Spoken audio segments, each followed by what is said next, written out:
લોહીના ટકા એટલે કે HB વધારવા માટેની ટિપ્સ ચાલો જાણીએ. હું ડોક્ટર દિવ્યતા આજકિયા. જો લાંબો સમય HB ઓછું રહે તો એકાગ્રતા અને યાદશક્તિ ઉપર અસર પડે છે, રોગ પ્રતિકારક શક્તિ ઘટે છે, હૃદય ઉપર દબાણ વધે અને હૃદય રોગનું જોખમ થાય છે, વાળ ખરવા લાગે છે, નખ તૂટે છે અને ત્વચા ફીકી પડી જાય છે.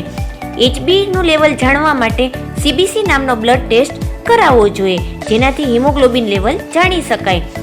લોહી વધારતા ખોરાક છે બીટ, ખજૂર, ગોળ, લીલા શાકભાજી, ચણા, તલ અને મગફળી. ડૉક્ટરની સલાહ અનુસાર આયરન ટેબ્લેટનો કોર્સ પણ કરી શકાય છે. જો વધારે પ્રમાણમાં લોહીના ટકા ઓછા હોય તો આયરનના ઇન્જેક્શન આપવા પડે, તેમજ બ્લડની બોટલ પણ ચડાવવી પડે છે, પરંતુ ડૉક્ટરને બતાવ્યા વગર તે ન કરવું જોઈએ. તમને પણ વિડીયો યુઝફુલ થયો હોય તો subscribe my YouTube channel doctor Divyata આજકિયા.